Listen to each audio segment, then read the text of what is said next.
Greetings. Morning. Monday morning. Happy Monday. What Merci. dude? Merci. We speak English in this studio. That's the only French I know. I'll be honest. It's just an incredibly soft, comfortable sweater, and that's why I got it. Merci's nice. No, it's not. Merci. Merci beaucoup. Actually, you did that pretty well. Je vous aime. Je vous adore. Que voulez-vous encore? Un ouf dans la bière. Really? I probably butchered that. I'll let you all guess what I said. How we doing? Good. How are you? Okay. How was your weekend? Good. Yeah? Productive as shit. Like I worked my ass off and I feel good about it. Well, that's good. Did you go out for Valentine's Day? No. Why am I not surprised? I heard it was incredibly difficult to get a restaurant. Brought to you by Big Flower and the jewelry store of your choosing. Yes. I heard people couldn't get lunch. Apparently, like, Valentine's Day lunch is a huge thing around here. I've heard, I don't know, I didn't go out to lunch, but I heard it was incredibly difficult on Valentine's Day. Hack of the day, if you profess your love every day, you don't have to, like, try to squeeze it in on one day a year. I know, but can you also profess your love every day and say, ooh, and here's a day to celebrate love, and Sure. that's even more like special. I totally support the commercialization of emotional beings. No Did you doubt. get your wife something for Valentine's Day? No. Was she sad? No, not at all. We have I bet she was deep down. We have a great understanding about how we don't overemphasize one day. We try to do it all year long. So do I, but it's still nice. Okay. All right. I mean, we don't go all out. Like even Christmas. It's weird. Do you and your wife give each other Christmas gifts? Every once in a while. Like if we Same. if we know that the other one wants something that they just really can't justify buying themselves, we'll do it, take advantage of it. But not every year. That's kind of us. I'm like, if we see something throughout the year that either of us really want, we just get it ourselves. That's right. So come Christmas, it's really like, we'll spend it on the kids or a really great dinner or something. And Right. yeah, I don't really need anything. So. And President's Day is today, better than Valentine's Day, an actual celebration of people who did really hard things and they pushed against status quo and kids are off school today. established our great country. Do you agree with kids being off school today? No. My kids had a 4-day weekend. Listen, 4-day every weekend. holiday should be, if you don't go to school, then you spend the entire day relishing the reason for the holiday. You spend it and invest it into like learning about the presidents and what pivotal roles they played in the development of the great country that you are. It's not just an excuse. Like this is the labor movement and how they were like, hey, commercialization and labor. Let's try to invent a bunch of days where we don't have to do anything and feed the apathy of our nation. It's exactly opposite of what the presidents and the founders would have wanted. Well, speaking of which, Yeah. I happened to come across a bit of interesting president trivia. Okay. Do you want to test your knowledge? Yeah, absolutely. All right. Happy President Trump Day, by the way. What are you just like stirring? Just stirring that pot right off the bat. All right. No Googling, no grokking. Okay. Can't ask Just Jeeves. what I know. Ask Jeeves. Wow. Okay.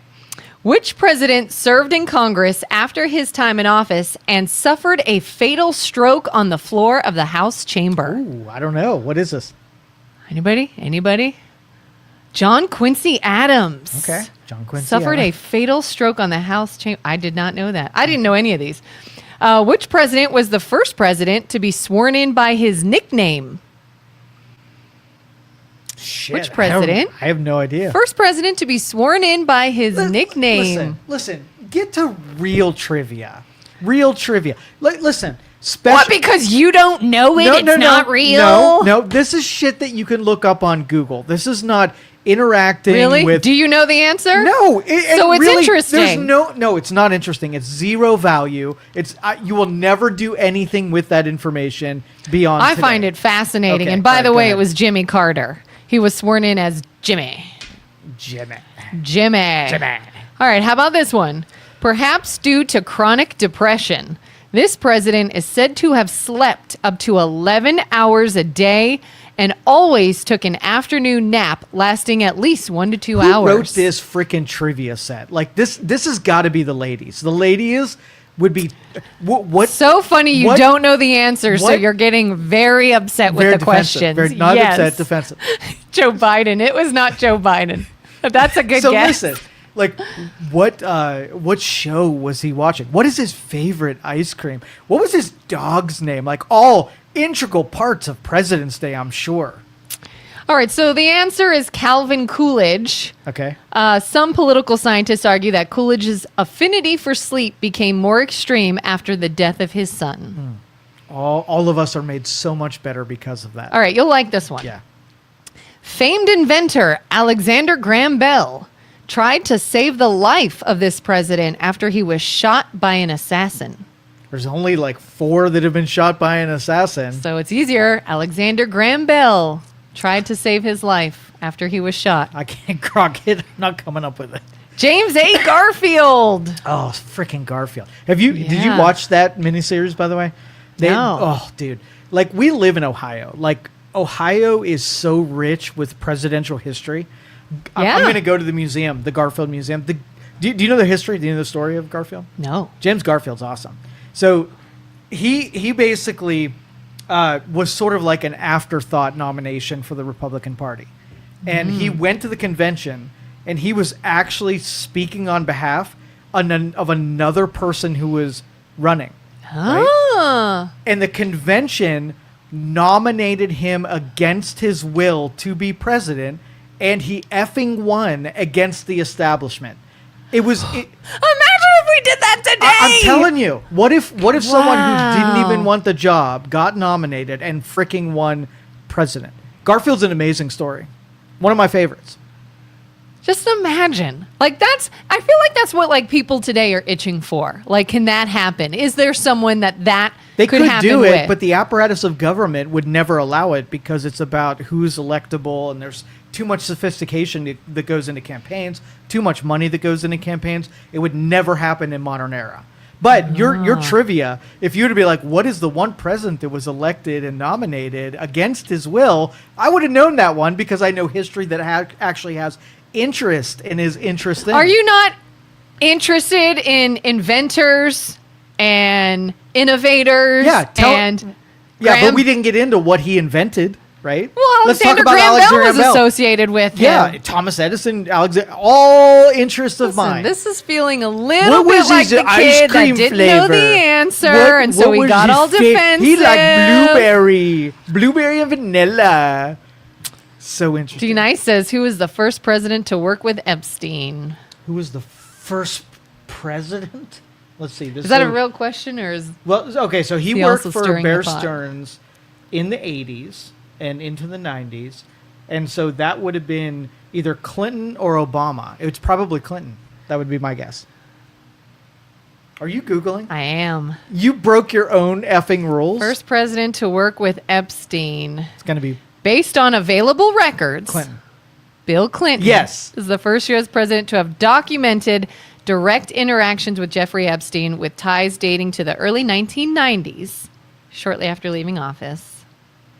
Yeah, no doubt. Yeah. Did you see the 5-page named people in the Epstein files this weekend?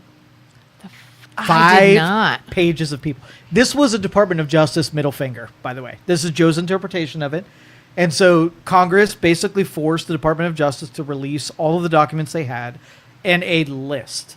So you know what they did? What? They took every communication, every document that was in the files, and they put a list together of all of those names parsed, right? I think somebody sent me a reel about this. So I did see part Elvis of this. Presley was on. So if I sent an email that Yeah. said, hey, Bill Clinton's a lot like Elvis Presley, Elvis Presley's name would appear in this list. Yeah. Any mention of any human being that were in any of the files was basically put together in this list. So it's Okay, it's not what I absolutely saw. meaningless. Meaningless. I saw somebody shared with me something on Instagram. So again, I don't know what the source is or if it's credible, but it was the email interactions between Epstein and all these people. And it was like who had the most interaction with him, who had the least. It was like the top so many people that interacted the most. And it was all like other country leaders, other wealthy people. Bill Gates was in the list, but it was far more emails sent to him than he sent. So listen, do with that whatever you will. But we are getting so far off script, it's not even funny. yeah. So let's just take somebody else, a serial killer, right? Did bad things. Yeah. Didn't do bad things all the time. And so if we were doing an investigation into Gacy, right? Uh-huh. And we wanted to know everything about Gacy, who had interactions, who served him his coffee, who had meetings with him, who he talked to, who he went to school with. We'd have a list of people who were in the sphere of Gacy, right? Mm-hmm. But you and we don't want to know who served Gacy his coffee. We don't want to know how many conversations he had. We want to know how many people were complicit in a crime, period. And all of this noise basically distracts us from people who had a conversation with Epstein to people who participated in criminal acts with Epstein and people who knew the criminal acts were happening with Epstein. But the more sensationalized this gets, the more normies get involved.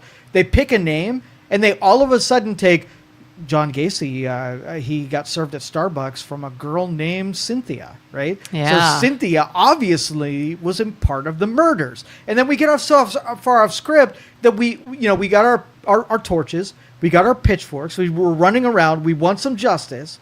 Department of Justice destroyed any evidence that would implicate or lead to an indictment of anybody that's important. And we're running around with these scraps trying to say Bill Gates and Bill Clinton and Trump and, Jeffries and all of these people are somehow involved. Yeah. And we're nowhere near pursuing justice anymore. You remember way back when this first started to come to light, there were like Hollywood celebrities involved. All these different celebrities were supposedly going to be named and all these people involved. And then the celebrities or their representatives or their attorneys were like, hold up. No. Like, you're not dragging these people named through the list because they took a picture at a party or happened to be at the same event, or he was a bazillionaire, socialite, was everywhere. So obviously other wealthy Hollywood socialites would have at some point crossed paths with him. And that's all it was. And how quickly that fizzled down. But there's like, a handful of big names that were still like, no, they're still in it. We're still in it with this one. There's got to be a tie there. And it was like you said, how much of it is just they happen to talk to him or they happen to, RFK Jr. came out early on and said, yeah, I was on Epstein's plane one time. I didn't know the guy. I just met him. We were borrowing one of his jets to go to New York or whatever it was. He was on there for 5 minutes and then got off at like the next stop or something. He's like, I could tell he was a creeper, but that was my whole interaction with him. That was it. So if his name is in any list, it's like, of course, everybody at some point would have crossed paths. And we are no closer, I think, to getting down to the nitty-gritty of who crossed paths versus who committed a crime and did something vile. I don't know if we'll ever know. But that's what happens when the Department of Justice doesn't do its job, right? We use public opinion in order to wade through the evidence, and we do a bad job because we've got a bunch of dumb people who are wading through that advice, and people with, they've got an incentive to take their adversaries and try to cast them in some kind of light. So this is going to be nothing but, you go to the grocery store and you had the Inquirer, and the Inquirer told you everything you need to know. This is today's modern Inquirer. It's speculation. It's salacious. It's fun to happen, but there's no meat to it whatsoever. And all the while, the Department of Justice gets to go off and be inept, not be able to prosecute people who need to be in prison, while we all fight it out on things that absolutely don't matter. Not be able to or not want to or both. Not able to. They are not a function. They're okay, so Elliot Ness was on the outside of the process, right? In order to make sure law enforcement that was corrupted, you had to take somebody who was not part of law enforcement in order to go after, right?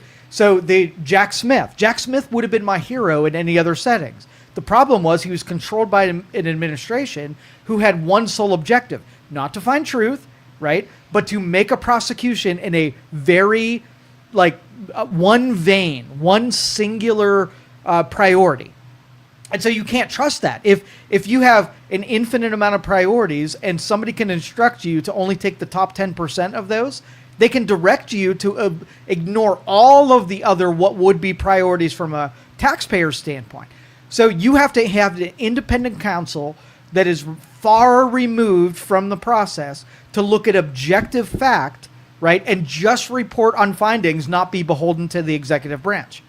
You'll never get good data when an executive branch controls the outcome of what they investigate. And that's why we can have no faith in it, right? Because there's a workload bigger than any administration can ever take on. Mm-hmm. And just by ignoring the bottom 90%, you can make them go away forever by just focusing on the top 10%. We've talked on here before about the idea of if we are never going to actually get true justice, which most likely we're not. No, most likely we are not. We are not. Period. Then what can we do to put measures in place to prevent this from ever happening again? The apparatus of government. Has any of them ever said anything about that? The apparatus of government is too large. It has too many influential people, and it has too much money. You scale government down so it is unable to do things, and then you solve the problem. You will not solve the problem with Department of Justice. It's too far-reaching, too many exceptions. Accountability is not even part of the equation. It is a theater game where it is not the same rules that you and I play by. Yeah. 0%. Dennis says it all goes back to Seth Rich, WikiLeaks, and the Podesta emails. Yeah, the original investigation was a complete cluster. And had you had people in there that wanted to find truth, it's almost like this. You have the entire executive branch that are made up of litigators, right? And they follow almost the rule of law, where you have a defense that takes one position and a prosecutor takes the other deal. Neither are looking for truth. They're looking to plead their case, right? Yeah. And the executive branch does the exact same thing. If it were that I want to put all facts on the table and just lead to whatever the truth is, that'd be one thing. I would be fine with it. But they do not have that ability. There was a quote, and I don't know if this is even real, that when Trump was pressured to release the Epstein files, he was concerned that his allies would fall victim to the investigation. And if you pick up the throttle and take your foot off the gas pedal, knowing that you would be hampered as the executive branch when you have all these things that you can do, knowing that would be completely obliterated by you doing the truthful right thing. And does Trump have the capacity to be able to weigh those two things appropriately?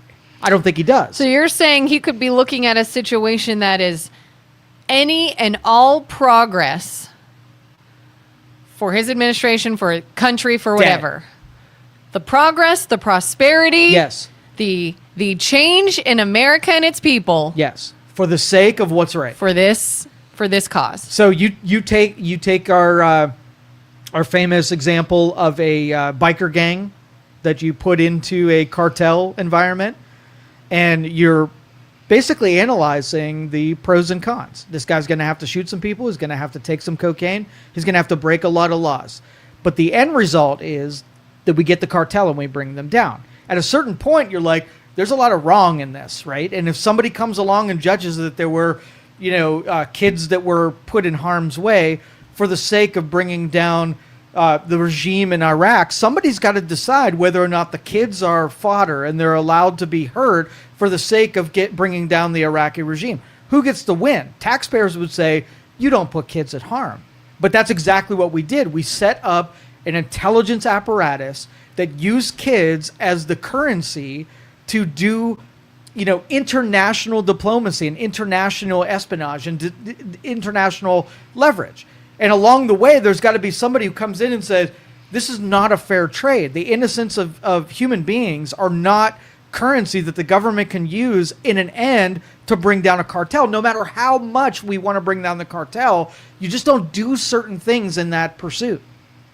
Yeah. And that's what we did. And I know that it will never come to light because there are functions of the Department of Justice that are happening today that are equally, the public would be completely horrified if we knew what they're doing today to those kinds of ends. It's happening today.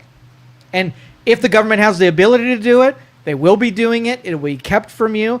And, maybe for every Epstein that we know a little bit about, there's 100 things that we never will know about. Yeah, that's why, I learned a while back that a lot of us watch the news and think we know something. We don't know the half of what happens, what our country does, decisions that are made, how we interact with other countries, how we engage in different things, whether it's a full-out war and the military, whatever. We don't know the half of it. Right. Of what our leaders are involved with and what they do. Would you take a government that was so neutered that it couldn't even do that stuff even if it wanted to? It didn't have NGOs, it didn't have black ops, it didn't have off-books operations and budgets, and it could only write a couple laws and execute those laws. And man, I really wish I could help you out, but I can't because, we're constrained by the law. Yeah. Or do you want this overreaching thing that could be corrupted, right? And have all of these abilities that could be kept out of the taxpayers' purview? Do you really trust those operators enough that they're going to do the bidding and not, prosper themselves because of it? Do we as an American society believe that serious rules and guidelines have not been bent or crossed over to help us? Yeah. Do you think war rules and different things that you just don't do have never been done in order to keep our country safe and running? And yeah. And the justification is the 1% we know about is we spent $1 trillion, right? And 99.99% went to people that hate you and are working against your interests. But I fed a family for an entire year on your taxpayer dollars. That's the selling point, where the minority is that you have to do something that makes people let's spend that $1 trillion again, because that family ate for an entire year. And logical people like me look through and say, time out. Can't we just not spend the money through the $1 trillion organization and just directly do the one thing that everybody can agree in is morally acceptable and doesn't have the ability to be corrupted? And then they're going to say, that's too cumbersome and that's inefficient.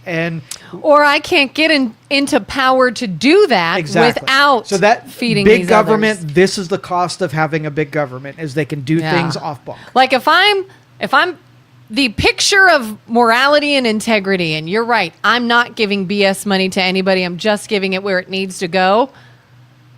That's nice, except the people that put me in the power position in order to do that won't put me in that position unless I play. Right. I play along. Yeah, and it's almost like the Minneapolis things, where we gave, on its face, we allow daycares to be federally subsidized, right? So families can go to work and have their kids taken care of, right? We send hundreds of billions of dollars for this to happen.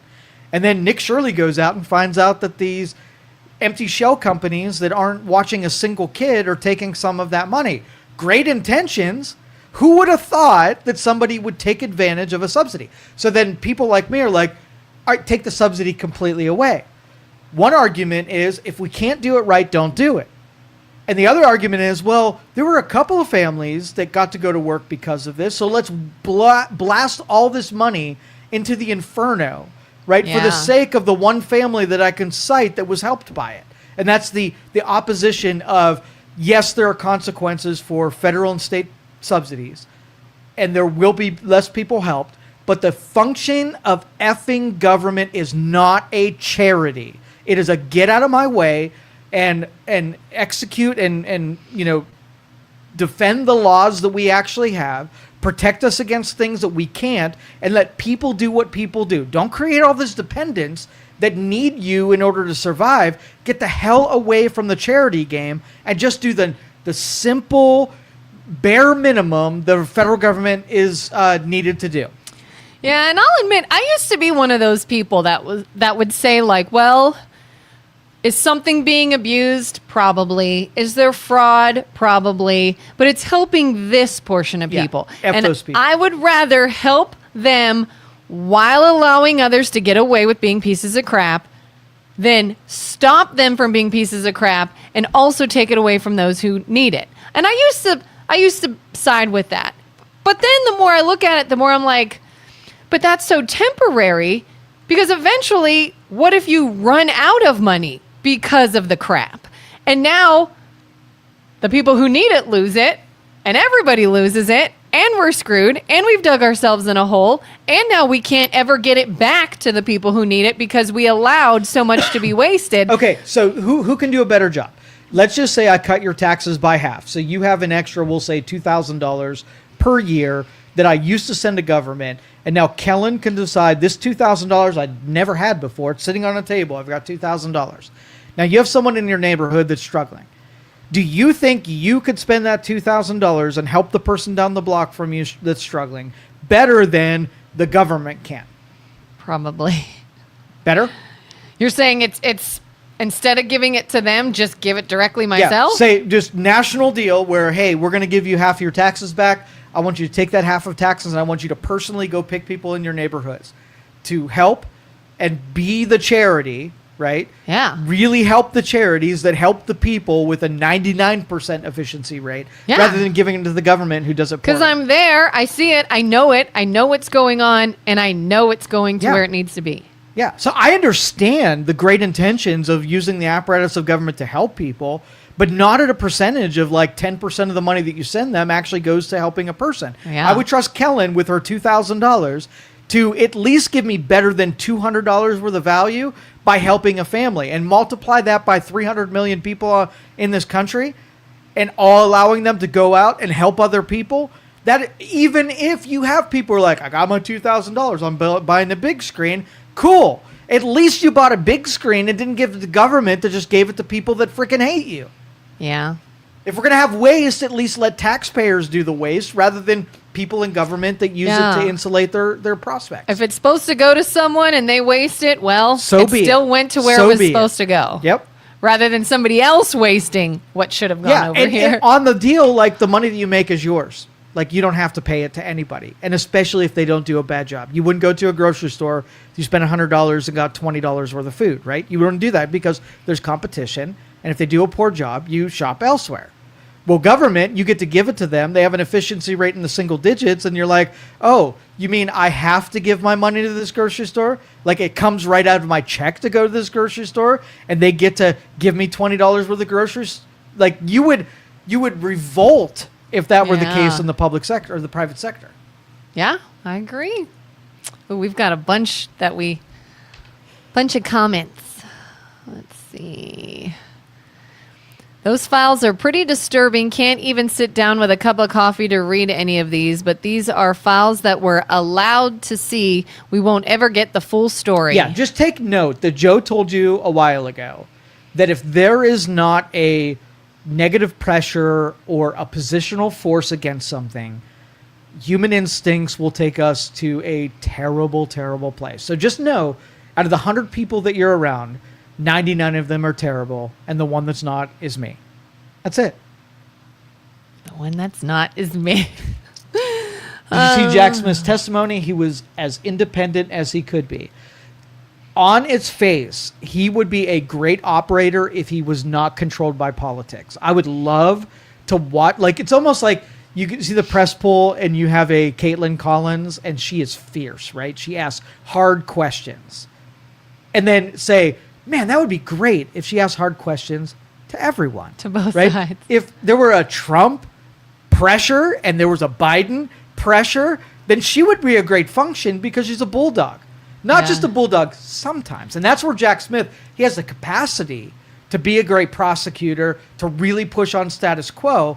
But he was a little subjective on where he applied his pressures, and he was controlled and captured by his side. I mean, you see that in the press conferences. You see that in the Senate hearings.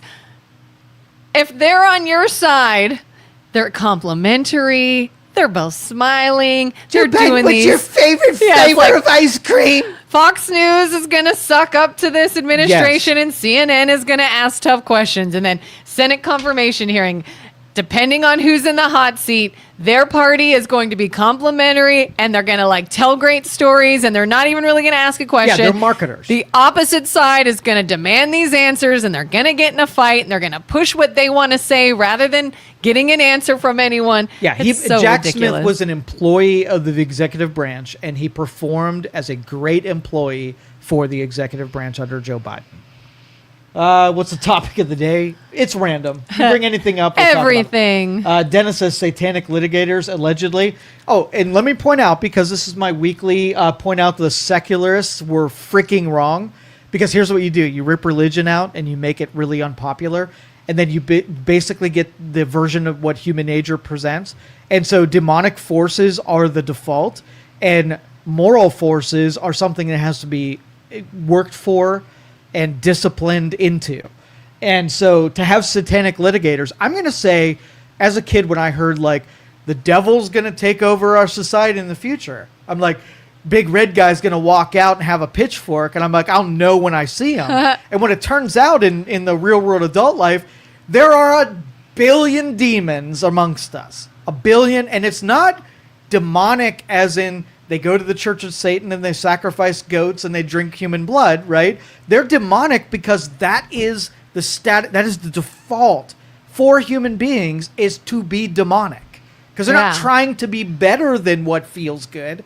They are doing what feels good, and it's all self-interest demonic. Yeah, it's the absence of Correct. what is so good. secularists, you are fucking stupid.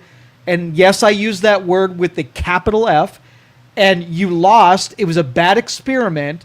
And I'm not letting you off the hook. You are fucking terrible. Do you think Epstein really committed suicide? That's up for debate.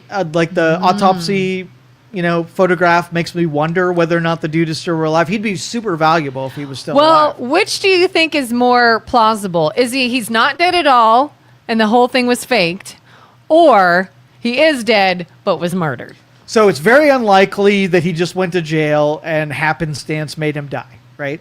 Yeah. Either he was murdered because of what he knew, or he's being kept alive for what he knew. And I would be appreciative if they faked his death and using him for information, but I don't think that's the case. I think he was just murdered. I mean, to me, as terrible as it is, it makes more sense that somebody would want to off him. I don't know what they gain by keeping him alive. That's a lot of effort, time, money. You've got to be careful. The thing is, like, the people who knew what happened are two people, right? They were Ghislaine Maxwell and Jeffrey Epstein. So having both of those alive to be able to reconstruct everything that happened there and to give up, like if they're giving him a life, right? They're put him in witness protection. He's living somewhere, new identity. Nobody will ever see him again. Then having investigators pick through who was involved would be valuable. Ooh, even darker, more sinister.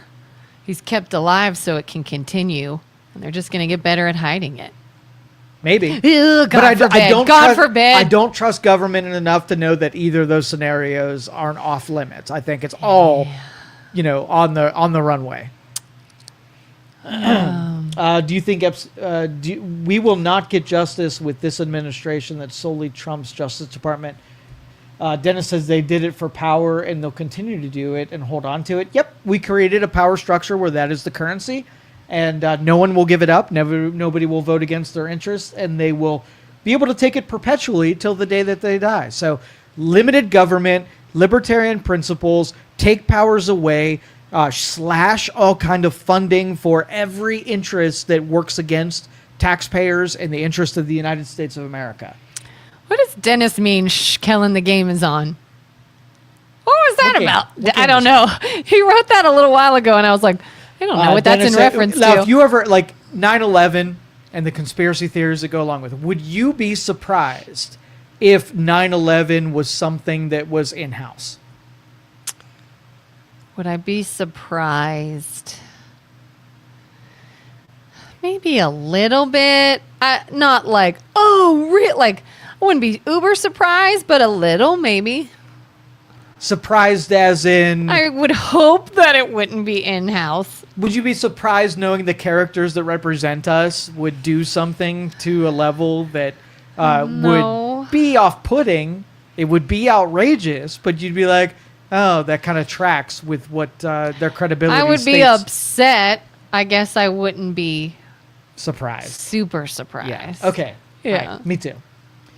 Angelina says, share this, and that is true. Share this, like this. MLO Bros, Youngstown Studio, wherever you're viewing this. It's a gravy train for workers and dependents alike. Yes, government's just an apparatus to give money, like stripper money, to every single person. And we're on the outside, Kelin and I. We receive no subsidies from any single person. We are not beholden to anyone. They can't take money away from us. Although over the period of time, I've probably had at least a dozen opportunities to suck on the government tit. And I said, no, every single time, because I knew it would always come with strings, and I never wanted to be obligated to any other human being. You cannot say that. I could point in every direction, and I can name you, just in the 3-block radius, of how many tit suckers are just in downtown Youngstown, right? Yeah. And what they have to do and what they have to present in order to stay obligated and receive that sweet, sweet milk of government tit money that is just flowing in every month. And I'm competing against these people who don't ever have to worry about putting good value into the marketplace or doing things the right way. They're my competition, and they're tit suckers across the board. You may also be able to tell we are also not controlled by the FCC. We literally do whatever we want. Today. I get that. That's funny. How many buildings around Columbus will remove Lex Wexner's name? Implicated very deep in the Epstein files now. There were some resignations last week internationally. There were some parliament and prime ministers that decided to bow out because of how they were felt to be involved in the Epstein thing. And that is notable because this wasn't like in America. America's different than every other country, right?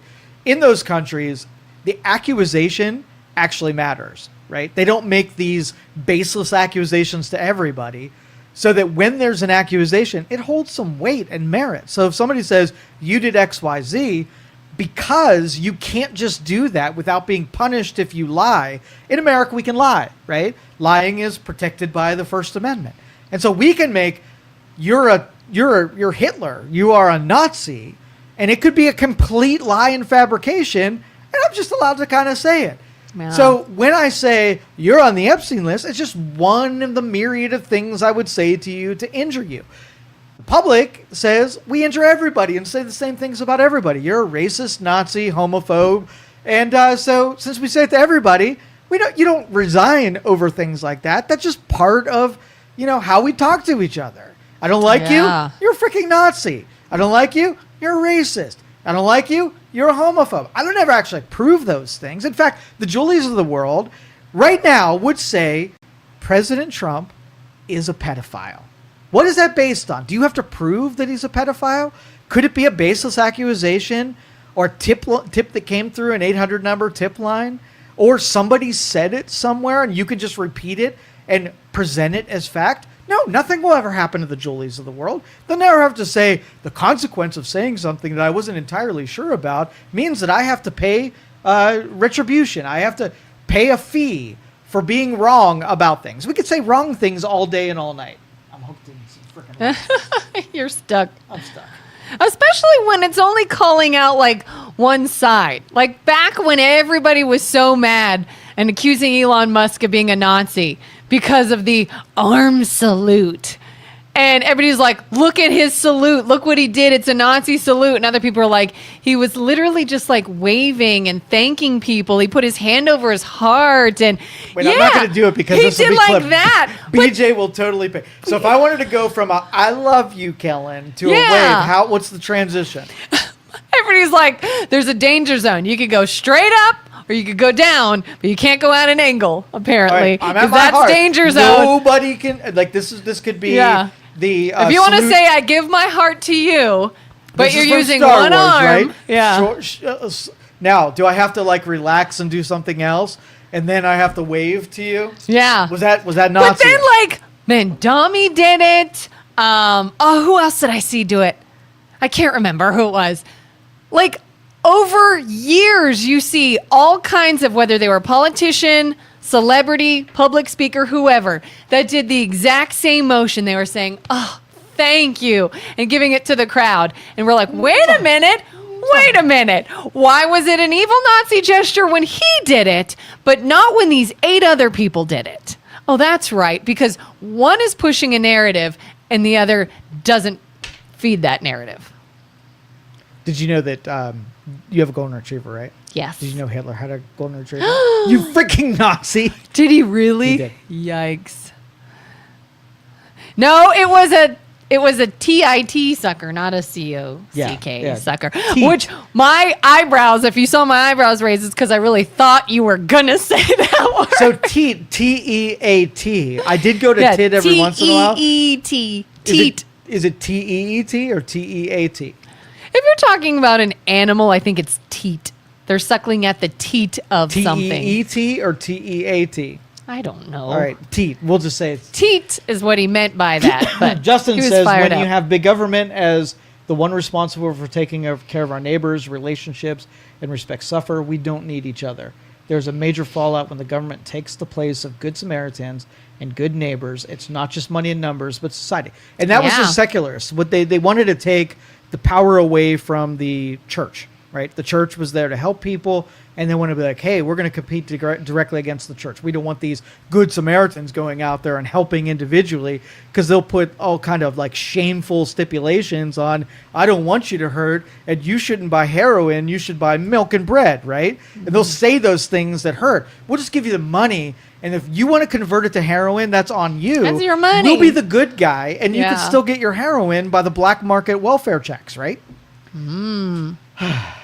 I'm on fire today. Fired up. They just eat pizza and jerky and wash down with their grape soda. I don't know what that has to do with, but thank you, Dennis. I don't think he did it himself. You're probably right, Angelina. They had a drone go over his island, and someone had a picture of him on a golf cart just last week. I had a friend that went on a cruise, right? Yeah. And was in this area. And they got off the cruise and did a fishing expedition. And they paid the charter captain to be able to get off the ship and go on to Epstein Island. And they went up the beach, and there was a little like house, little structure, and he pissed on the outside house. So he can say that he was on Epstein Island and he pissed on the foundation of it. He did that. Wow. Multiple $100s to say he could do that. Just to say he could Just do to it. say he pissed on Epstein Island. Yeah. Is that a good use of money? I wonder if he's in the Epstein list. He might be. Well, all these people that are like saying, oh, you know, rumor has it he was spotted here. Rumor has it. I think Julie had a instance last week that somebody who looked like him was spotted. Like, if you were this person and you were in this position and the whole world is tracking this, you wouldn't do something to your face, a little something to not look so recognizable. Like when your face is plastered in front of the world as somebody that is being talked about and despised, would you go on a golf course next to your house? Like, I don't know. That's the fun of conspiracy theories. You can take them all the way down the rabbit hole and make up theories and follow your curiosities. So that's I guess that's. I think it's people holding on to hope that he's alive, he'll be caught, and something will come to light. Paul asked if there was an open casket. I have no idea. Have you seen the video arguing Maxwell is not the woman we have in custody? Oh, great. No, I've not heard that. Now we're really getting deep into it. Being both sides are all over the Epstein files, the Dems or reps will never push it. Yeah. Yeah. Well played, Kelin. By the time we get to Dennis's comments, we've gone so far that now I don't know what the comments are in reference to. But he gave you a compliment. But thank you. Manuel says, I watched a video just last week about the lore leading up to the Epstein files. Trump was the whistleblower, Michael Jackson, was the getaway out of Epstein Island. Voice recordings from Michael Jackson talking about the island. Then, boom, he's dead. Then a few years later, Epstein is dead. Do you remember there were some fringe people? What was the guy from The Patriot? And frick, what's his name? The movie producer, the actor. From The Patriot? From Patriot. He did the Jesus Christ movie. Oh, Mel Gibson. Mel Gibson. Yeah. He was one in a long line that said, hey, Hollywood's demonic. They eat children and drink the blood. And at the time when he said it, none of us knew anything about it. We're like, he's freaking crazy. He's off his rocker. Yeah. But we had 3 or 4 people that publicly said that Hollywood and government were these demonic forces, and we blew them off. And now all this happens, and I'm looking back and I'm saying, like, Roseanne Barr, like, you dismissed her super easy, but she said the same thing that Mel said, and she said the same thing that other people said. Jim Brewer saying that now. Yeah, and then we're like, oh, maybe there was kind of something to it, and why didn't we listen to them? Because we just cast them into you're crazy. And then we had the Harvey Weinsteins and all the people who did all this stuff were like, they were kind of on mark. Like, they kind of told us what was actually going on. So. And it's so easy to make them look crazy. Like, I'll be honest, I've started seeing some Jim Brewer content, and I feel like people know Jim Brewer, right? He was a comedian. He did Goat Boy. He always looked like he was high. That was his shtick, is to be the stoner guy. He's got a podcast now. It's called, like, Funny How God Works. And he's really got a lot of, like, religious God, Jesus following content now. And he has talked about demonic Hollywood and the pure evil in Hollywood. And I will admit, as someone that can kind of appreciate his podcast and the uplifting stories he tells, he looks a little crazy. Like, it's so easy to make somebody look crazy. And then that way they could be telling the truth. And someone's like, nut job went off the deep end. And now it's so easy to just discredit. Oh, he's the crazy person. Don't listen to him. And then we just move on. We're just making this slalom between a free country and all of the costs of having such a free country and a tyranny where you could mop all of this stuff up, but you'd have to give up a lot of your freedoms. Like I had a great discussion this weekend about voting, the SAVE Act, and what would it take to make sure that everybody that could vote got a chance to vote, but we really make it special and making sure that people who shouldn't be voting aren't voting.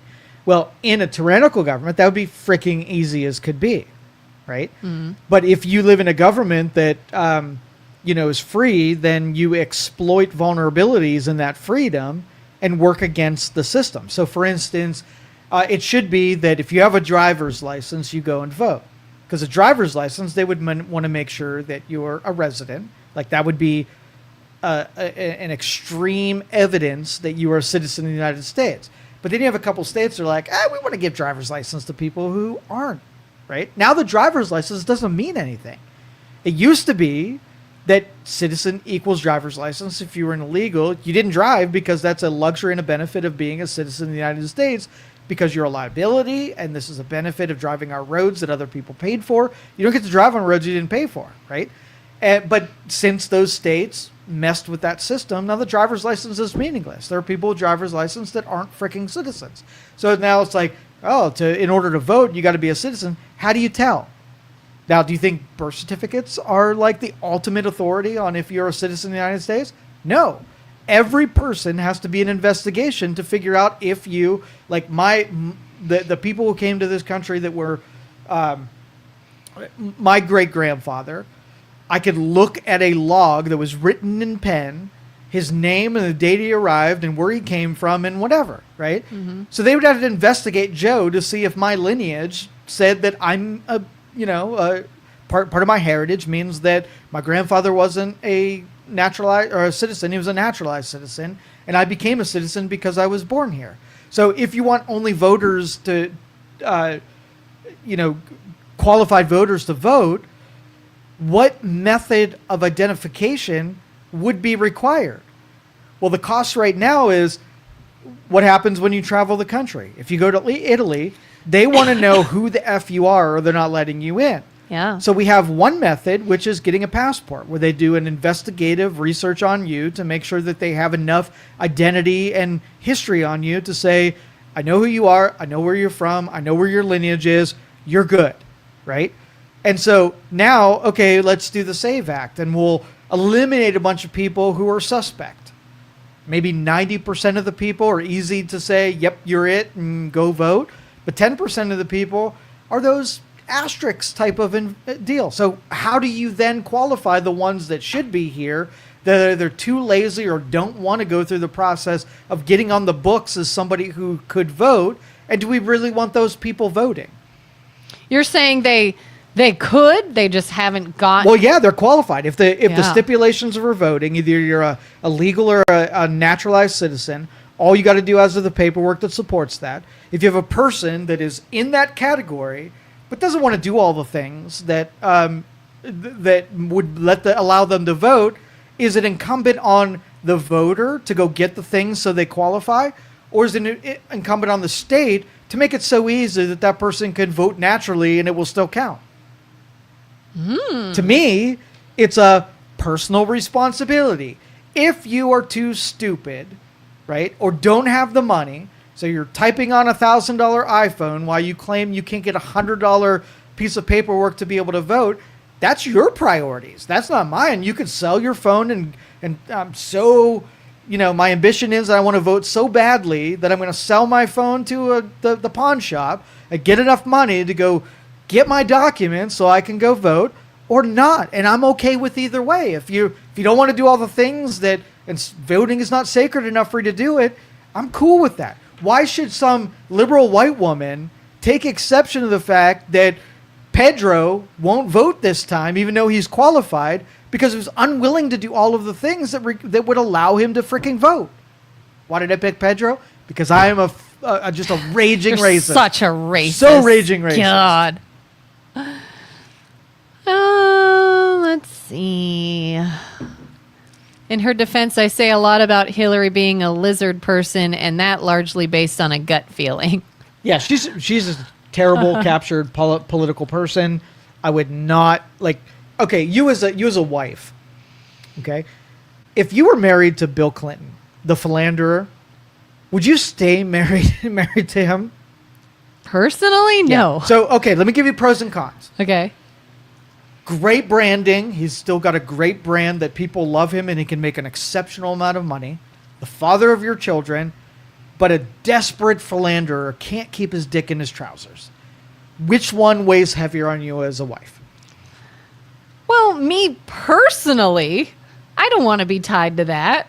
Even if there's a lot of upside on the money and power side. But if you're in the game yourself and it's great for your game and your gain, you'd stay with him if you were in that. I mean, legally, be like, you go do you, I'll go do me, because we need each other in this. I'm telling you, he escaped a lot of things that we would argue would be career enders, right? Yeah. Yeah, and he probably would be elected president if he tried right now. Yeah. Saw a video recently claiming we don't have the Maxwell. The most compelling argument related to the difference is the captive woman's node in Galen's. And he was born perpetually looking stoned, poor guy. Jim Brewer. Yeah. Ali said all states manage birth records. Why not make it a national database? There and that Ali, I'm with you here.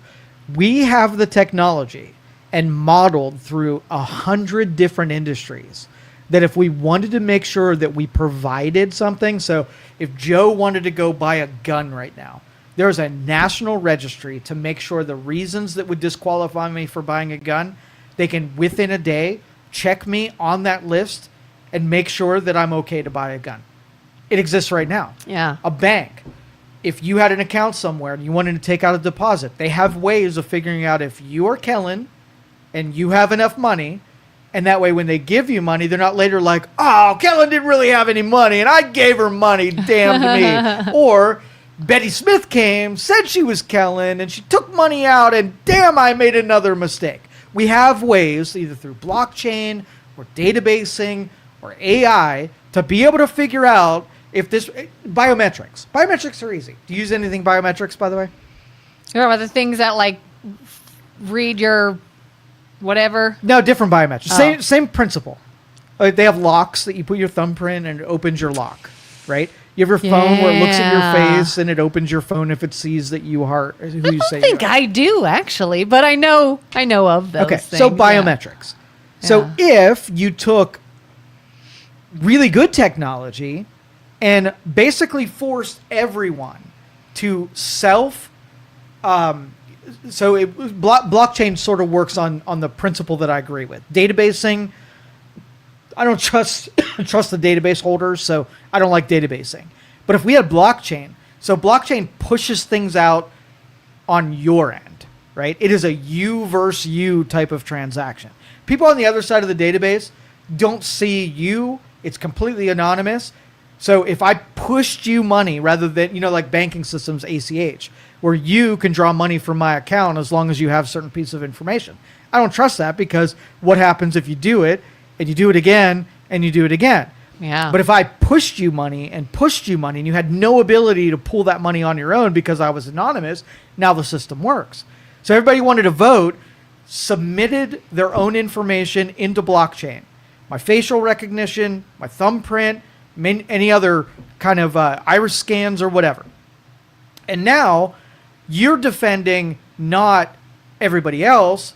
You're making sure nobody votes on your behalf, right? So when I go to the polls, it's not the poll workers not doing the database. The poll workers giving them everything I'm telling them.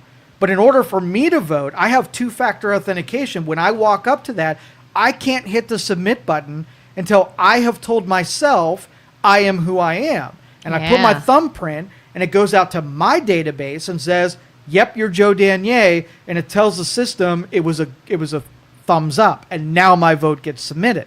You just have to get 100% of the people to self-incriminate themselves, right? Push themselves into that database so that they are defending against their own identity, not an authority that I don't trust authenticating me. Because we said before, when they do signature confirmations on the voter rolls, that nobody effing looks at that. Nobody is stringent on who signs what because our own signatures are different.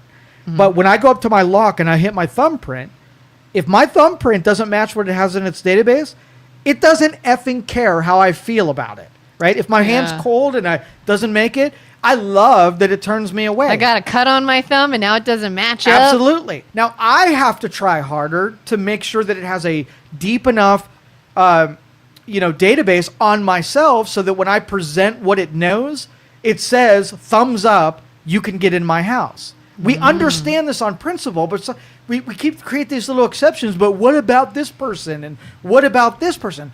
I don't effing care. If you don't care enough, I don't care enough. Yeah, like Matthew says, we were talking about different things with voting, and he says, because voting is a right. And it is a right. Yes, you have the right to vote. You have the right to vote. If you are a citizen, or do you have the right to vote if you're just here? Like if someone's visiting from another country, they come to visit family for a couple of days, and it happens to be an election year. Can they say, by the way, I'm going to go to your polls today and I'm going to vote? Like, if it says, and I don't know, if it says every person located in the country during an election has the right to vote, fine. But if it says you have the right to vote if you are an American citizen, that's pretty different. Well, and that's the thing. Like, you have the right to vote has you in underline, right? It doesn't have your stand-in. It doesn't have the fraud person. No it proxy. Has you. So if you qualify the you part, then I agree with you. You have the right to vote. Yeah. So if somebody stands up and says, I am the you, right? Then I have a way of saying that I am the you I present. And there has to be an authority that will agree with that. And that's why I suggest the authority has to be you. When you get prompted by setting up a new account with somewhere, you're a nobody, you're a zero, and it says you are setting up the account, let's leave some breadcrumbs that allow me to lead to you every time you come here. What is your password? What is your likeness? What is your details? What is your two-factor authentication? And when the next time, like a month from now, you come to me, I don't believe it's you until you've then provided the breadcrumbs that when you first set things up. So if you create an identity as a you and you don't leave enough breadcrumbs, like, who are you? I don't have a driver's license. I don't have a birth certificate. You're not a you until you become a you. If Matthew wants to go and vote for Kamala Harris, but Carter got there, said he's Matthew. He's not and you. And cast a vote for Trump under Matthew's name.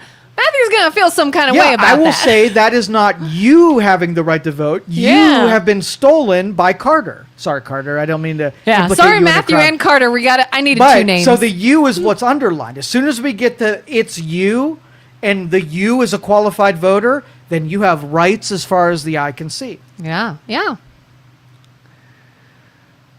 Let's see. You're probably against regulating the Second Amendment. I'm the who is where I'm against regulating the Second Amendment. Who's in charge of it? So, for instance, the IRS is a weaponized agency. They went after specific people using their powers to be able to punish people they disagreed with. So I'm not in favor of targeted punishment using an elected, like a government agency. So if we took an agency that regulates firearms, right? If it's a blind agency where all it's doing is saying who the person is and if they meet the qualifications and if they're permitted or denied, I am cool with that. I'm against regulations that give power to agencies that have proven that they do not deserve the regulation. That's why I say, like, the blockchain, the invisible factor, where, in data, the chain of command or the chain of custody on data is that it's on multiple different levels. And if you put the chain of custody on a single level, then when I'm looking at a line on a data table, I can see who, I can see what, I can see why, and I can see where, right? I can't write logic on that because it's already been determined and all of your data has been put on the same column or same row. If I made it blind where I have the you and then I have the what and where and how, completely separate deals, I couldn't make a judgment based on how I felt that day or my partisan belongings or, whatever nefarious, ambitions that I had. A blind deal would be once you satisfy the you are you. This is me. This is my birthday. This is my social security number. This is my thumbprint. This is my genetic markers. This is my iris scans. Now the you has been qualified. The what is a separate thing where I don't have access to the who and I don't have access to the what because it's compromised as soon as you get one entity to be able to make a line item pass or fail, right? Because then it's up to the person, and I don't want a subjective person deciding anything. So I'm against subjective regulations. I am 100% objective regulations. If you were a power-hungry lizard person, you would stay. Dennis is off the rails too. I think I take responsibility for the off the rails. All things off the rails. I don't understand the lizard. Why is she a lizard? Lizard people are a conspiracy theory. That people are like literally lizard people. Lizard people. Kind of like aliens. Yeah, but, frogs are they're gay. lizards. Lizard people. The birds are drones. Like all of these things are very popular in conspiracy realms, which I do like all of those. Like I've heard of it. I've heard of the lizard people. I just don't know why it came about to be lizard what if they're right? Like that's the thing. Like all of these far-fetched conspiracies. Like they're not like koala people or ant easily people. Dismissed. They're lizard. Do you remember the show V? I remember hearing the show V. No, I never watched it. You watched the bad V. The remake of the V. The original 80s V was freaking amazing. They were aliens, right? And they were lizard people, but they skinned themselves as human beings, right? But underneath that mask was freaking lizard people. And they were amazing. It was amazing. Like, I was probably 10 at the time. So it was amazing writing and scripting and the theater at the time. Sounds By gross. today's standards, it's probably not as good as I remember it to be. But at the 10-year-old version loved that effing show. So, yes, Clinton is one of the V lizard people. I'm almost certain of it. Julie said, I wanted to be able to fly, so I needed real ID. It took 2 trips to DMV, had to go to 2 courthouses, one out of the state to get the proper docs. If I didn't want to fly, I would have said, screw it. And that's the case. Yeah.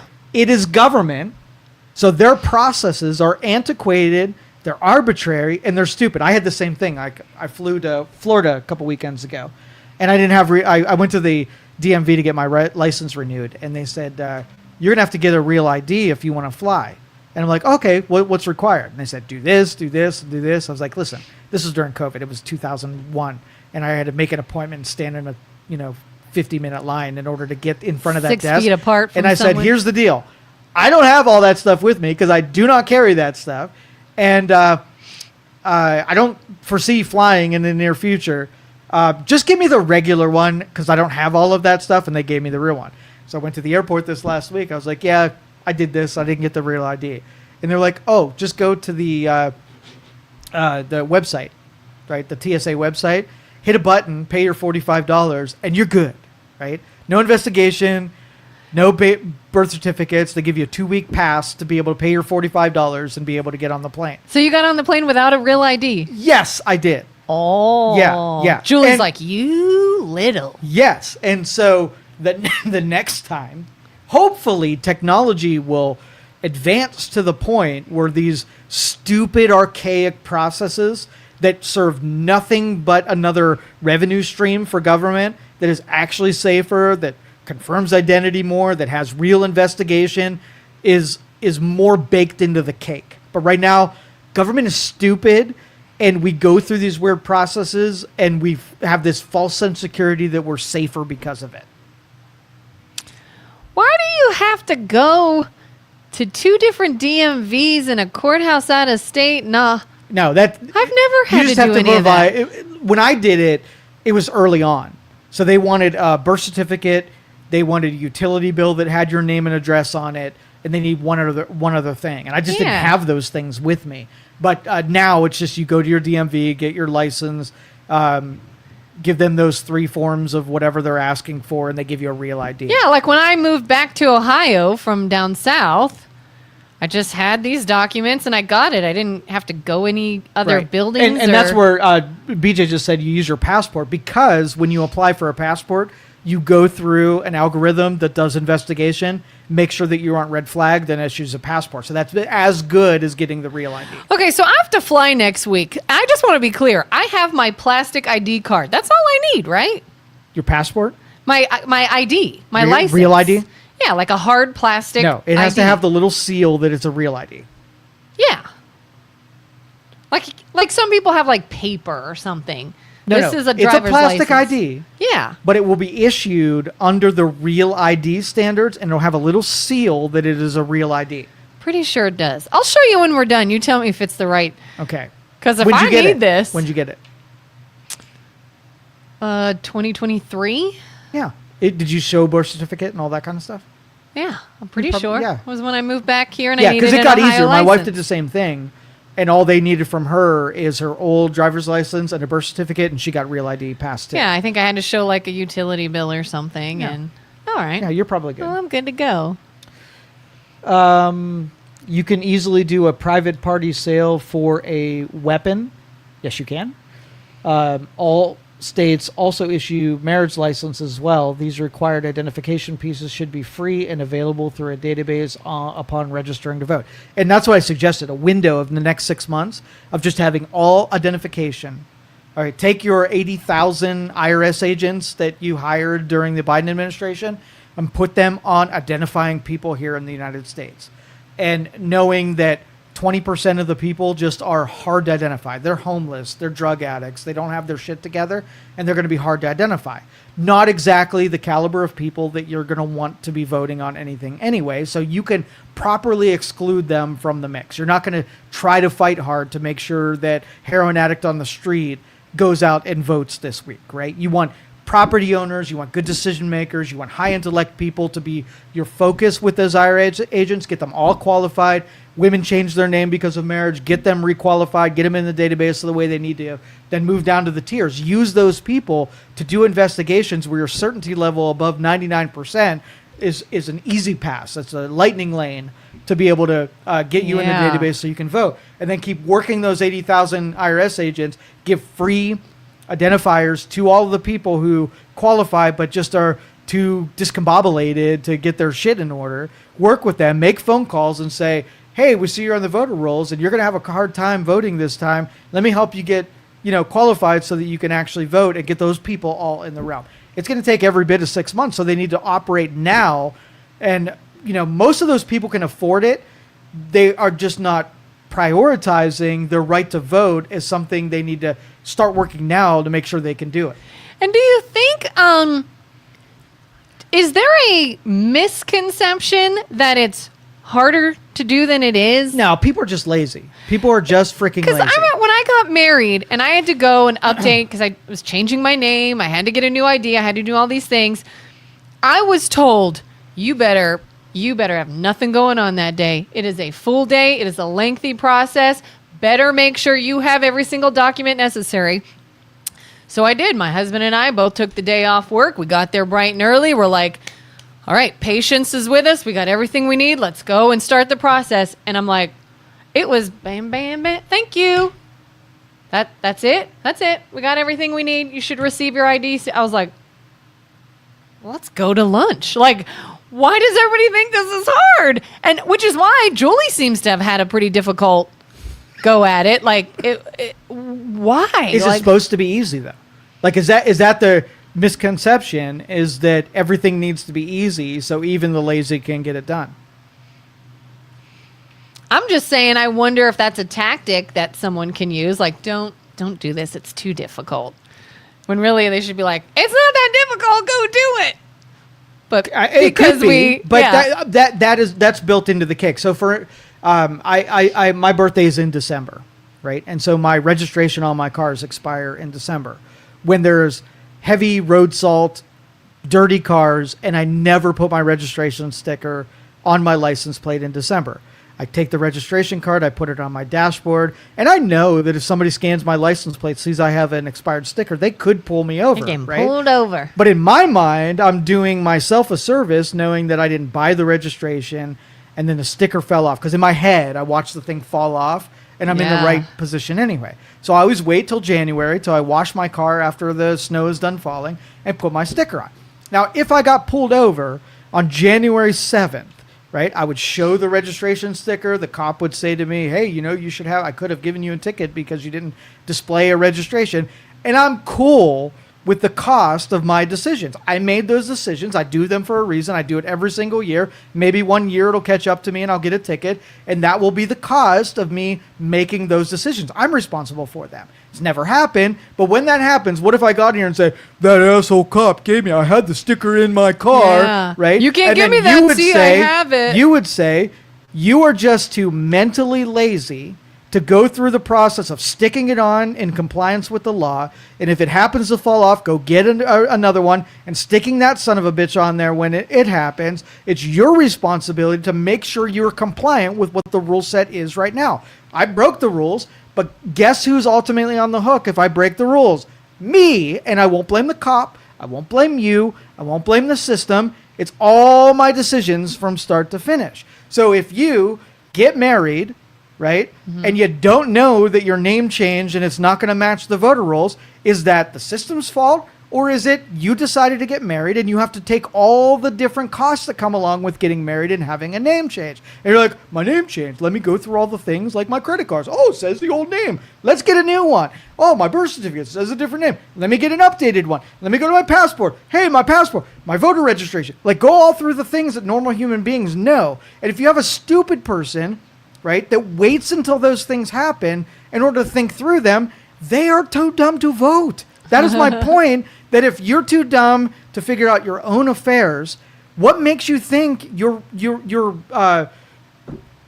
should be voting in the affairs of other people? Yeah, and it's how important is it to you? I mean, if you get hacked and someone gets your banking information, you better believe you're getting everything changed. I got to get a new card. I got to change my passwords. I got to blah, blah, blah. You're a human being that should have capacity to be able to manage your own affairs. And you should not worry about other people's affairs until you have all of your affairs in order, or at least aware of what your affairs even are. We have too many unaffaired people that are dabbling in the lives of other people and voting on things that aren't them, and they're a shitstorm. They have no business even worrying about other people. I don't care if it's a right or not. Like, if I was a shitstorm and I wanted to buy a gun, the public would be saying, hey, get your shit in order before you're responsible enough to exercise your liberties in owning a gun. And that's what the regulations do, is make sure that shitstorms aren't like, I had a bar fight, I'm really angry, and I'm going to go to the gun store, and I'm going to buy myself a gun because I'm going to get retribution, right?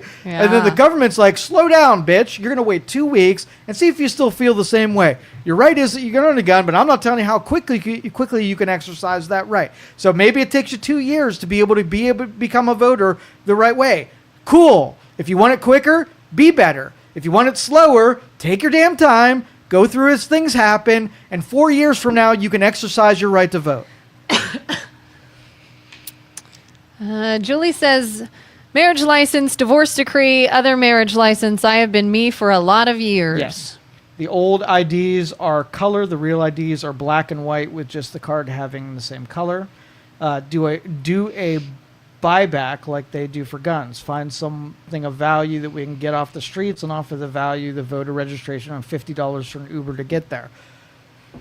And I thought about this weekend when we were having this conversation. Do you undermine the sacredness and the process if you make it easy?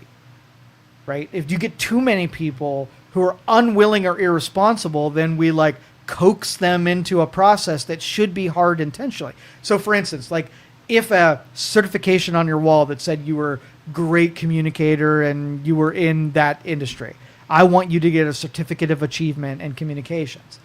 And I'm like, well, she's just not doing it. She's not taking the classes and where, but I want her there. I want her to be able, that she should express herself in communications.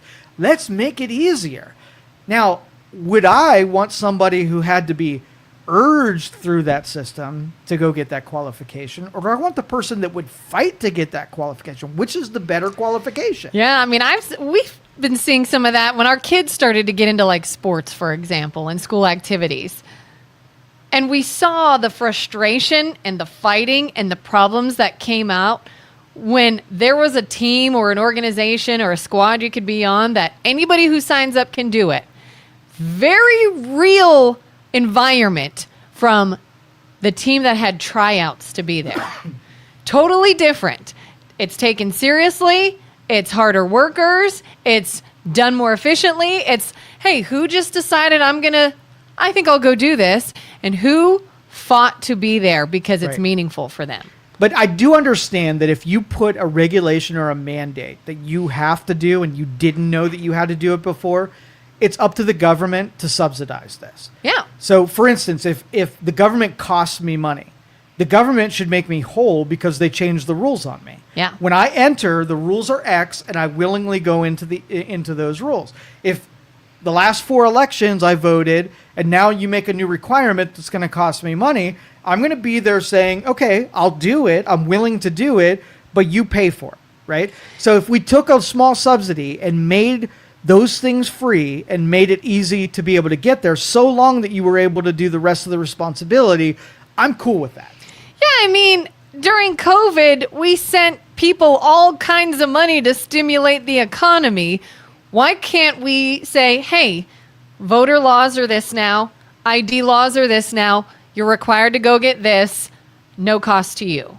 To me, makes sense. Why would they say, go get a new ID and you got to spend $50 for it? I'd be like, you're telling me I need a new ID. I never had to have this before. You better give it to me. Like, why did you have to pay? Is it just because you didn't have it at the time and like it was expediting? Or do you have to pay to get this new ID? You have to, and it costs about $100. So let's just say your worst predicament possible. You go to your safe, and there's no birth certificate, there's no ID, you have nothing. Yeah. Now, here's the process. You first then have to get a birth certificate reissued to you, right? So you have to go, I think it's in Oak Hill, they had, I want to say it was the auditor's office, maybe Social Security office, I don't know, so some government agency, and you go there and you say, I need a reissuance of a birth certificate. And they're going to say, okay, you have to provide XYZ to get a reissuance. You have to pay a bunch of money, like $50, You have to wait 4 weeks, and we will mail you another copy of your original birth certificate. Okay? Even worst case, hey, I was born into a house. They didn't bother to get a certificate or they lost it. I don't know if it even exists. I need a birth certificate from square one. Maybe I was born in Uganda, right? Never had a birth certificate. I snuck in here. I'm here. I need a birth certificate. Like, that person is the most complicated, because what do? Do you issue a fictitious birth certificate when you weren't born here? Because if I'm the agency, I'm going to be like, go to Uganda, go to the hospital in the middle of the, wherever you were from, and Hope get it's them to still tell there. you. And they're just like, okay, I'm screwed. I have no record of me being born in the first place. What do you do with that, with that scenario? I'm saying that's a you problem, right? I was born here. I went to a hospital. When I was born, they issued a certificate. If you're not that, if you're anything other than that, right? That's on you to figure out the right pathway to get a document that says you were born. Everybody was born. I mean, it's 100% certainty. Where were you born? And then if like, okay, well, I was born in Uganda and they don't issue birth certificates. Okay, now tell me, I'm one of those IRS agents. I'm sitting in front of you, in front of my desk. And you're like, okay, well, my parents came to this country and my dad just started working and we got someone to rent to us. So I was here. And I'm going to say, okay, did you ever get citizenship? Did you ever get a green card? Did you ever get blessed to be in this country? Well, no, I didn't get that. I say, okay, cool. Well, you're not in the system, right? That's by design because you're here illegally. Here's the line. Go stand there. And when you go through that line and pay the I'm a citizenship fee and take the test to become a citizen, now you can sit back in front of me after you've given me the documents and now you can vote. But the voting comes after following the procedure to be a blessed person into this country. Yeah. And so, like I said, probably not numerous, maybe 40 million people are part of that clan, and they shouldn't be voting until they come up to the requirements of being having the sacred responsibility of voting in this country. Yeah. Fred Schuster, good people at Youngstown Computer. Yeah, Fred just used our services, took care of them. I scheduled him. Good thing, Fred Schuster. Thank you. Thanks. I'd rather be uninformed, do it themselves. They'd rather be uninformed, do it themselves than... I'd rather the uninformed do it themselves than a demonic weirdo harvest the ballots and do their own bidding with them. They want more fraud to make the elections fair and accessible. How do you feel about mail-in votes? As long as it doesn't scale. Mail-in voting does not scale. If it is the exception where you truly can't get to the polling locations or you're overseas and you're a qualified voter, then it goes into a stack and it's just treated differently than poll voting. Somebody goes through it, they qualify you, make sure you're there, and they count you later. It never enters into the real vote because it should be such a minority exception that it doesn't skew any of the results anyway, and it only comes into play if it's a close contested deal. So if your district is within a margin of 100 and you have a stack of 500 mail-in votes, then you go to your mail-in votes, you put them through a very strict lens, right? Because there's more fraud that can happen with mail-in votes than in poll. And you could probably, like you said, it should be such a small grouping that they go ahead. You have to mail it in. Now I have so many mail-ins that I'm going to now investigate. I'll go make sure you are you. End of story. Why not? Doesn't mean that they don't have to be investigated or just trust that the mail-in is... part of the process, the muling that happened during the 2020 election that I'm fearful of, is we had voter rolls that had a lot of idle voters, right? So I can look and see if you're a voter and when's the last time you voted and who you voted for, right? And if I took somebody like, we'll say Nancy Smith, she hasn't voted in like 10 years. Well, her vote as a qualified voter is very valuable to me. Either I go to Nancy's house and say, look, I know you haven't voted. We like you. We want to really... I got this mail-in vote right here. Now, Nancy, under natural circumstances, would have not voted in this election. But I canvassed Nancy. I convinced Nancy to cast a vote. She signed it. She checked the box, and now I basically made Nancy vote for who I wanted her to vote. So that's in the best case scenario. I take the mail-in vote, I deposit it in the box. Now Nancy became a voter inspired by me as the canvasser. Now you have these voting rolls who I'm not even going to ask Nancy who she wants to vote for. I'm just going to use Nancy's idle vote, and I'm going to take a person that doesn't even have to prove who they are. They walk up to an election, they vote as Nancy, they don't check an ID, you sign a signature form that doesn't even match Nancy's, and now Nancy voted, and she didn't even show up. Unbeknownst to Nancy. 100% fraudulent. Yeah. So the muling was a majority. Muling and canvassing those votes were a majority of the mailing vote. I don't believe in that. If you don't feel like you can't even leave your house and you would have been completely apathetic in that election, and the only reason that your vote counted was because I came to you and for whatever means, however I did it, got you to vote for who I wanted you to vote for, that's scammy as could be. Isn't there a rule at voting polls you can't have literature and things? Within so much. Politicking is illegal, but I go to the polls all the time. Nobody follows Still those happens. rules. Yeah. But there is a rule that nobody can drop off bulk mail-in votes, right? You can't take a satchel of 100 votes that you canvass the neighborhood. It was made so that if you went to Nancy and you're their neighbor and helped her with her mail-in, you could take the single Nancy vote, put it in the mail-in voting, no harm, no foul, because you just assisted.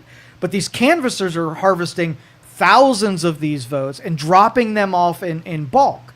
Now, I tell the Republicans, if the Democrats are doing it, you just go do it too. Like, if we're going to get scammy, at least make it to an absurd level so that everybody's like, time out. This is just not how our elections are supposed to work. Harvesting should not be part of our practice. But they are, and you couple that with the fraudulent, unqualified people who vote instead of those people, right? Is true. So maybe 90% of them are harvested votes, 10% are just fraudulent. Somebody walks up and uses idle Nancy's vote on their behalf, and nobody cares or checks to see how it works. And that's why I say it fails on large scale. Small scale, it works, and it should be the exception. It never works if 50% of your voting or 25% of your voting comes in with mail-in, because it's just wrought with fraud.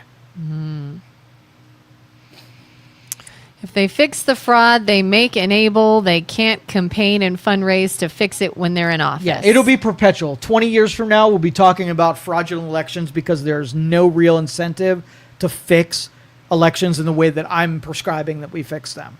Blockchain, biometrics, proving you are the you in your right to vote. When you talk about the biometrics, yes, is it giving the government a copy of your Prince, iris, whatever? Nope. Where is that held then? Like, is there any... So blockchain holds a value. Let's just say your number is 0001, right? You have a locker at the skate connection, right? You're going roller skating. It's your locker. And you've got important things that are in your locker. And you want to make sure that you're walking up to your locker to deposit it in there. You want to make sure the next person can't fake being you. So you put in a 4-digit code that then your locker is 0001. You know it. That's your number. You are 001.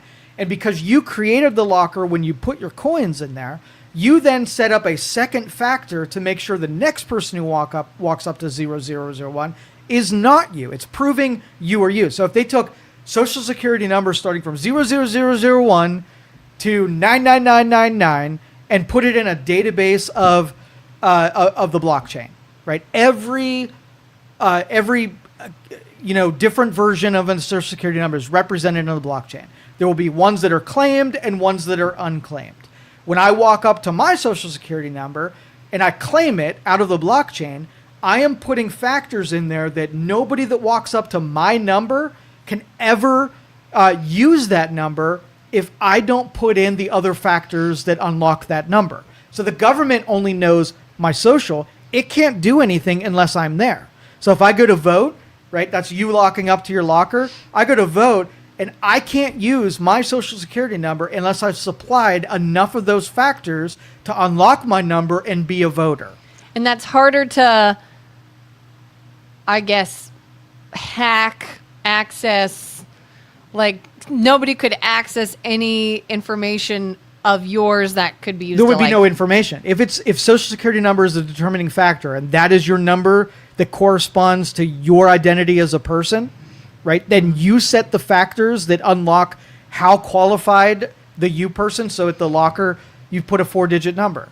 And you're going to say, well, how secure is that? Well, a person with enough time, if they want to try 0001, 0002, well, with enough time, I can figure out your 4-digit number. But what if you're like a 4-digit number and my thumbprint, right? Yeah. Now you've complicated probability-wise that nobody would try to unlock your identity because I'm going to pick somebody who picked a 1-digit number because it's way easier. And then so the more factors you add on to unlock your identity, you can couple that with voting and gun registration and your bank account. Now nobody would waste the time, right, coming after your identity that has a exponent that's higher than 100 in order to unlock. I would pick somebody who is just not bothered to do any of that. What if you die and your family needs to access your stuff? Does not happen. With blockchain, if you have something that only you can unlock, nobody can unlock it. It is when you die, it dies with you. Like where does it go? It's a new problem, new discussion. Oh. Would you rather have things that people can take or something that nobody could take? If you do the nobody can take, the cost of nobody can take is even you want people to take, can't take. Yeah. You know, like, hey, I'm leaving this for my friend. Can you have them pick it up? Would be great and convenient. But what if when they go to pick it up, they can't prove who they are, and the only people who can supply picking it up is information you have? They don't pick it up. That's the cost of being secure. As long as it doesn't go on to, like, aren't there debts and things where if somebody dies, that debt can be transferred to like a next of kin? Right, and so like in this world, you would have to have another one of those identities that would roll over to, right? And so it would have to be accepted on both rounds. So you're basically saying, hey, I have $100 in my skate center locker, right? Yeah. If something happens to me, I want it to roll over to locker 0002 and they become the default owner. Now, you said you want that to happen, but then 002 comes up on the display. It says, hey, locker 001 has an asset of $100. Do you want to accept? And once they hit yes, when the if-then statement, you die, possession of locker 001 now gets taken over by locker 002, and now they have possession of it. Now, if you have nothing but debt in there, you have your credit card statements, and you say, hey, I want it to be the problem of somebody else, then locker 002 would say, would you like to assume Kelin's debt? And they hit no, then that debt dies with you when your identity goes by. And that would just have to be factored in debt issuance and financial, pushing that forward to the next generation. Yeah, because it was, I'll admit, a few years ago, we had a close family member die, and I had to make a few phone calls to get things shut off, taken out of their name, all these different things. And while it was convenient for me to not have to go through a lot of rigmarole to do something that you don't really want to be doing, I was taken aback a bit by how easy it was. Mm-hmm. Like, in a lot of instances, I had zero proof. Zero. I'm telling you, this person passed away. We got to shut this down. And they said, okay. I was like, wow. Yeah, blockchain doesn't care. So I'll tell you about this. This will kind of break your heart a little bit. Oh, no. So in early 2000s, I started doing Bitcoin, right? Yeah. I have a flash drive that has 1.2 Bitcoin on it. And I don't know what that is. Is that a lot? 1.2 Bitcoin. This at the time is probably worth about $18 when I put it on this little drive. And it was test. It was early on. Bitcoins were easy to get to. Well, that drive was the only drive that had the unlock key for that Bitcoin. I still have that flash drive. It corrupted, which means that my key that's on that drive is done. Bitcoin now is worth about $88,000 per coin. So that flash drive is worth about 120,000 Bitcoin. If it existed today and I can unlock it today and I can get the value off it today, it would be 120,000. So I keep that Bitcoin knowing that cryptocurrency and the ledger that is blockchain protects you, that even me being the person who put it there can't get to it because I can't override the secret keys that are actually on that device. There's nothing you can do? Nothing I can do. Oh, God. I can put it in a drive. See, I want a backup plan for things. I can put I want a backup plan. Today I have a couple of different, ways of unlocking it. But early in Bitcoin, we didn't know all of the magic things that you can do to preserve and protect. Each one of them being different metrics that are hard to get for other people. They're only exclusive to you. But early on, it was you had a secret key. If you didn't have the secret key, dead. There were people who threw away hard drives that had millions of dollars worth of Bitcoin on it. And they're rooting through landfills trying to find these hard drives, thinking that somehow they're going to get those things back.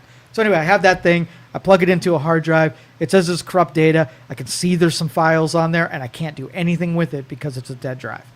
Failure on my part. I own that $120,000 mistake, but still, it's a reminder how secure Bitcoin blockchain really is. Oh, man. 120,000 sitting right there.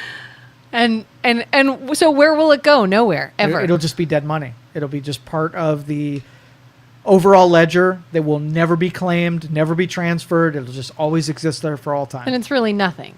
It's dead money. Literally dead money. That is sickening. Yeah. Did you see Randy Fine voting for reps that were not in Congress at the time? He blames Dems for wanting to cheat. Did you see that? No. I don't know who Randy Fine is. So it was in the state legislature. Yeah. And the way they vote is they have these little kiosks in the front. And when they vote on a bill, they take their identifying card and they put it in a slot. And they're like 4 little buttons. And you hit yay, nay, present, or something else. There's 4 buttons. And he was captured on video going up to these kiosks and voting by proxy for other people. So he would put their card in, vote for them. He had 4 machines going, putting a card in, voting, putting a card in and voting, right? And so that's emblematic of what the Democrats do with canvassing votings, where they're capturing someone else's vote. They need it. Those people won't do the things that were required for voting, and they'll hit their buttons on their behalf. How did he have their ID cards? Probably gave it to them and saying, I can't be there. I'm going to be in Maui. Well, that was my question is, did he do that on their behalf and they knew it and they asked him to, or did he steal But you're not allowed. something? Part of the rules is that you can't do proxy voting. The Yeah. person has to be in person and vote for themselves to be a counted vote. So then technically, he and the person who gave it to him are wrong. Yeah, that would be synonymous with you giving your locker password out to someone else when the rules stipulate that it's so important that this identity is yours. So voting in Congress is a card that you can hand to somebody else and do their voting. Not entirely secure. And what happened? What was the repercussion of this? Nothing. He got Of nothing. course not. No. And it was a long time ago, but it's a great not. example of how following the rules, if the means, equal the ends, it's worthwhile cheating to get enough votes for that to pass. And there are no consequences. No consequences. You haven't tried disc drill? No, What's I've that? not. What is disc drill? Oh, does Emmanuel know something? Can you get this Can you Bitcoin get my money? $100,000 out, please? There could be something in it for you, Emmanuel. I'll give you $25K easy. You heard it here. And I also have another one that I lost a bunch of Bitcoin on too. Early on, there was a USB key, and it was called something like, I don't know, Vault or something like that. And it was supposed to be, it would not only put your secure keys on it, but it would encrypt it, right? So that when you plugged it in, not only were you carrying it, if you lost your USB key and somebody else found it, it would encrypt it so they couldn't read it off of you. Well, I plugged mine in, and the early data, the encryption, the outermost encryption corrupted, which then corrupted the inner encryption. So that one has some Bitcoin on it too that failed because of early technologies that didn't quite work out. Have you yet watched any of The Beast in Me on Netflix? We had talked a little bit about, I binged it one weekend. In the show, this person uses like a literal like underground back alley building hacker person to get some information off a drive or something. Would you know how to do stuff like that? Hacker stuff? Yeah. Oh, yeah. Yeah? Oh, yeah. Are there like a lot of just like these secret people that will go and you pay money to do all kinds of like... If you only knew how susceptible every single person was to hacking, like there isn't a product that I don't touch that I could own with everyone and anyone. And it wouldn't take manipulations. These are just vulnerabilities that are constantly exist and constantly exploitable. I mean, really, it's like everything, and we don't even realize. And I remember when my husband was active duty, anytime we had like briefings and stuff, when they were going to deploy, the wives had to do a brief and a debrief when they were coming back and whatnot. We were always told, do not ever post anything on social media about him being gone, when he's coming back, where he's going, like anything. Don't talk about it, period. And then not a lot of people followed this, but my husband and some others would be like, don't even post pictures of me in uniform. I want nothing, no information about me whatsoever on your social media. And I used to be like, come on, it's my Facebook page. It's private. Who cares? I see other girls doing it. What's the big deal? And then he was like, do you have any idea how many houses I went into and American Facebook pages were pulled up on their computer and they were getting information from everyday people on Facebook about all kinds of stuff. And that is insecure things, but even the things that are secure, there might only be a couple thousand people on this planet that can do what I do to get to the stuff that I shouldn't have access to. And so most security is an actual illusion, right? It keeps 99% of the people from being able to get there, but if you want to get there, you're going to get there. It's almost like deadbolt on a house, right? You really know what you're doing, and the deadbolt isn't really anything, only a little obstacle that takes you a little bit longer to be able to get through. Yeah. But it keeps 99% of the people from opening your door, right? That's seriously how tech products are. Even with AI, like all this back-end stuff I'm doing with AI, all these tie-ins with services that are just like giving a gateway to hit data directly. And like I said, there's only a handful of people who can do it in the first place. I never expect you to go on the back end of Facebook and be able to harvest data. But if they offer me a key to be able to get at that level that bypasses all of the two factors and the password givings, like how many other people that are bad people that have that same access, and when you type in your super sophisticated password thinking that Facebook or Google or whatever is secure enough, they're keeping people like me out. Like it's an illusion, I assure you. Scary. Yeah. The things I could do if I were a bad person. Yeah. Yikes. I'm telling you. Aren't we all happy Joe Danyi's on our side and not against us? White hat, definitely. Oh, you know the government's hacking in right now listening to you. Like what, Joe Danyi? Like what? Creepy. I have a strategy on that, by the way. I know they probably are. What if they came to you and said, it's not came to you, right? They have systems that are constantly polling resources in the blind to see what it can get access to. And these are nefarious. These are terrorists and enemies of the United States, whatever, constantly doing it. And also government agencies, because they're looking to do Epstein-like things, grab somebody, take stuff that's, that they'd be embarrassed of, use it as leverage and blackmail individual citizens to have, command over them. All the more reason I don't want any dark entities having like my thumbprint scanner, iris scanner, anything that like unless you could it is you versus you. If they don't have it, if it's a you versus you, right, then it doesn't matter. They don't have your thumbprint. They don't have your... They kidnap you, then they knock you out, they get your thumbprint, they let you go. Yeah, I'd cut off your finger and use your thumbprint all day. There's ways around it. Like I said, it's just a deadbolt. It only takes a majority of people and keeps them out. Not cut off the finger. Maybe just knock them out a little bit. But that's why you does do this more smell than like one factor. chloroform? So if you did your thumb and you did your iris, then I'd have to cut your thumb off and plunge your eyeball out, right? God. And then if you did, where you grew up, what the street you grew up on, now I'd have to know a little bit about you. And if you're like, what was your first pet? Now it's even harder. What's your mother's maiden name? Right. And then so the more of those things, the more people you eliminate from getting a single factor, right? Yeah. I have to recite 10 things I know about you. Maybe I only have 5, which keeps me out of your business.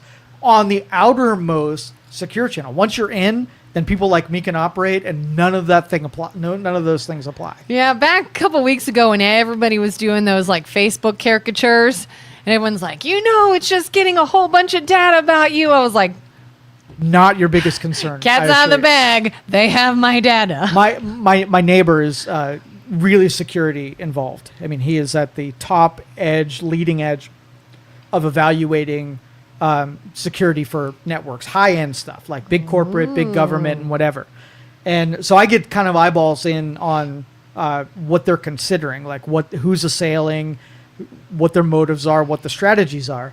And it's ever evolving. So once you hear what you should or shouldn't do on Facebook, it's already too late. They've bailed on that strategy. They're hitting people before that's known, and then they change strategies like shortly after. So by the time you hear that, that's dead. Like, not even considering it anymore. Do you and your neighbor have like some sort of secret hideaway fake door in the house, and you go in there and you have this computer set up and you guys do like secret technical stuff? So we have tunnels underneath our houses. And I had his kid convinced of this, that we had tunnels that go under into a secret room where it's the shit hit the fan room, and also where we conspire. Like a safe room? Yeah, safe room. Yeah. And that's where we're going to survive out of that room. Like, you know the movie, not Meet the Fockers, but Meet the Parents. Is that what it's called? Yeah. Where, like, Ben Stiller's father-in-law is, he finds his secret CIA room down in this little hole or whatever. Like, do you have one of those where you like open up a thing in the floor? Do you think it would be a good idea to talk about my secret room publicly? Do you think that would be a good idea? So you'll never find it. Yeah, so my secret trove in case of apocalypse is I have this one cabinet labeled Stuff to Survive, and all of the medicines and survival materials are in there. Don't come into my house and rob that. Labeled. Labeled with a little label that says, "Don't touch this. This is secret." Yep. And maybe there's like multiple like written documents that show everything and how to use it. Where my guns are, like really tell them. You probably have like an email chain between you and your other secret people that anybody could find. Yeah. A good strategy right now is poisoning the well. Let me tell you about poisoning the well. Poisoning the well. Poisoning the well. Okay. So let me give you one example of poisoning the well. And this is sort of like one of the methods that I use to see leaks, right? So let's just say you were in the White House and you were the president, and you had 1,000 employees that some of them you knew were your allies, and some of them were just people that were there. Like we got a rat.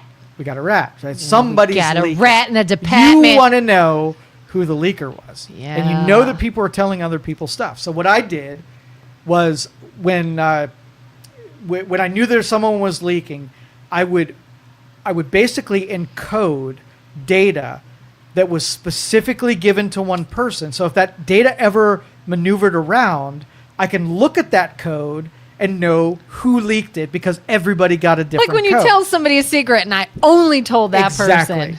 Exactly. So but if they there's know, then thousands of them, there would be a portion that I told them that was very specific to them. So if it ever leaked out, I would know it was specifically for them. So now in the security realm, if you know that your enemies and your government are collecting data on you, you don't necessarily need to know that they're doing it.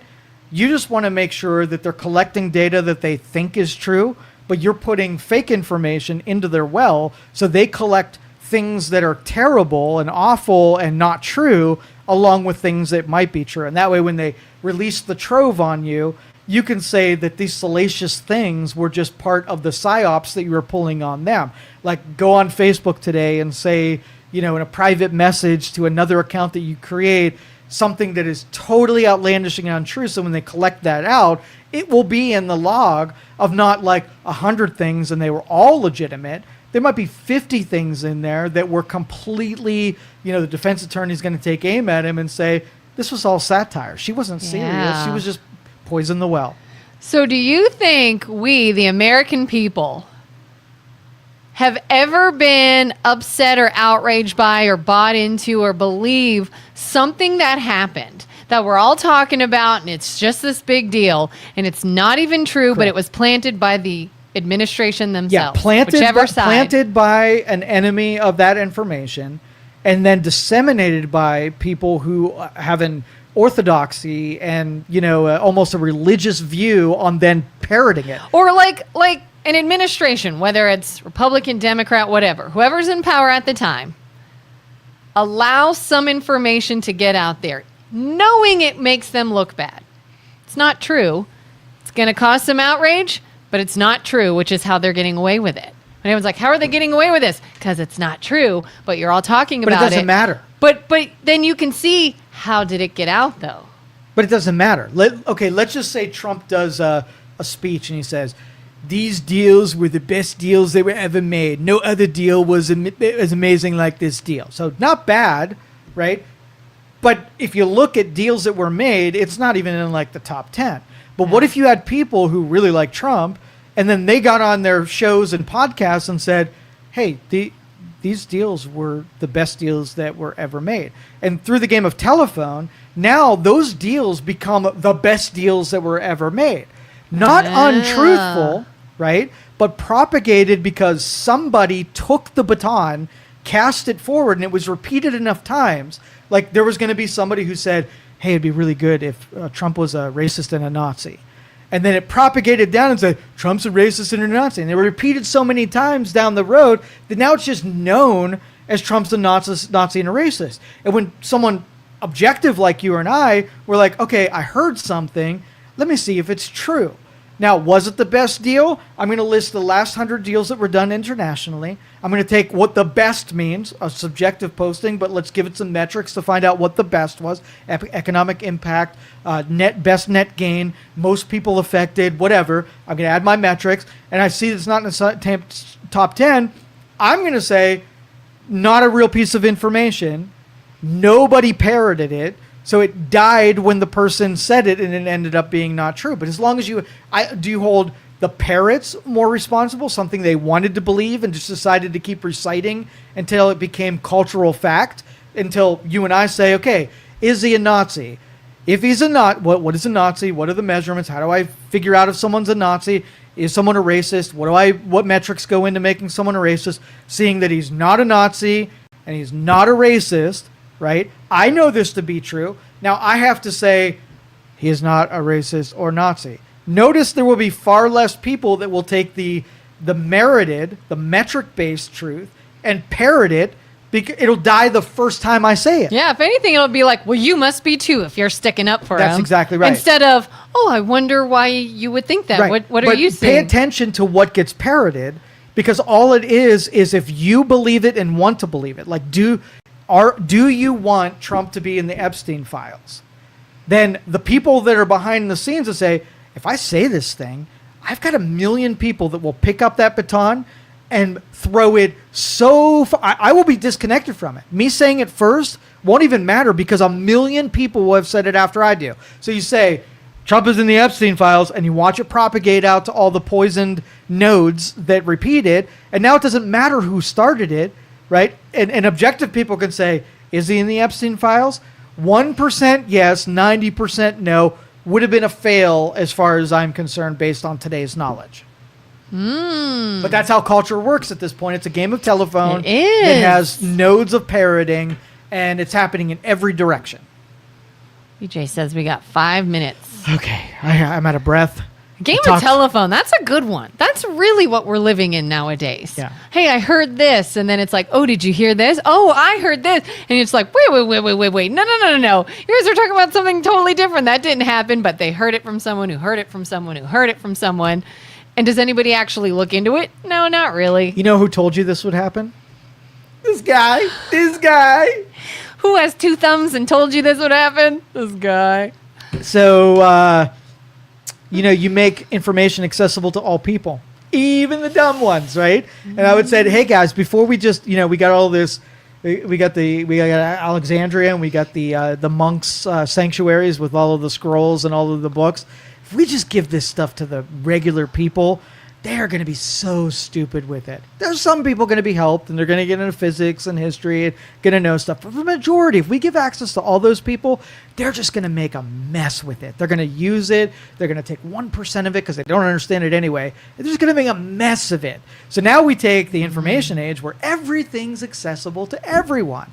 And so the dumb people pick up the 1%ers and they put it in their quiver like they've got a real weapon. And then they use it in the dumb way that they know how to use it. And then that's what culture becomes. A bunch of dumb people wielding incomplete information without any forethought and any insights and no enlightenment and no wisdom. And they're shooting those arrows everywhere.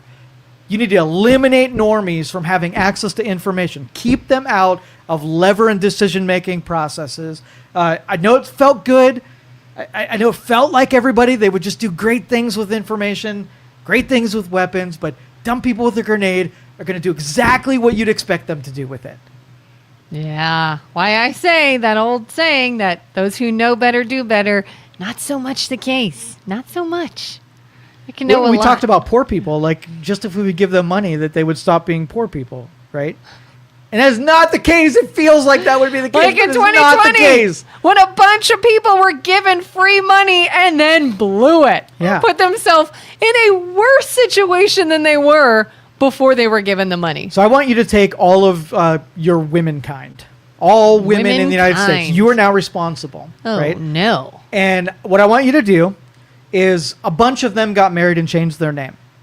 I want you to teach all of them, right, to change their name so that they can vote. Oh, I want you to man. say, did you change your name on your birth certificate and driver's license and credit cards and all that?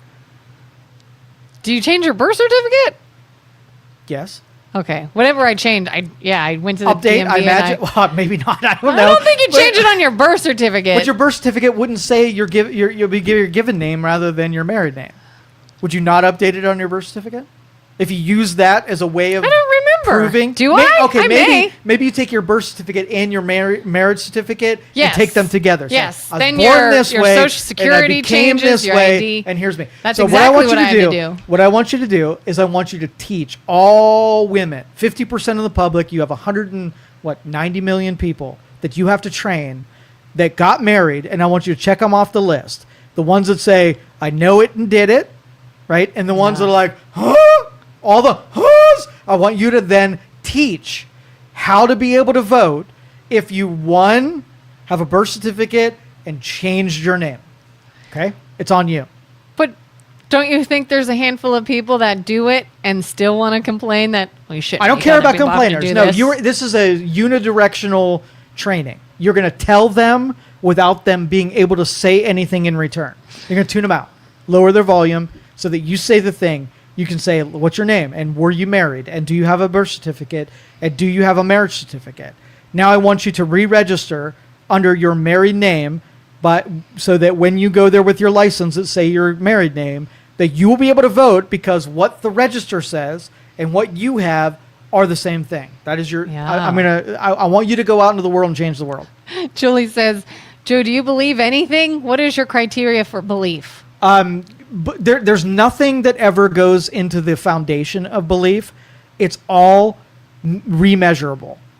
As some new information comes out, you prod the thing you knew, and you then either still believe it or it's changed. So there's this isn't like religion, right? If I believe in time travel or I believe in quantum physics, right? There's stuff that we're going to know 20 years from now that we're going to know more than we do today.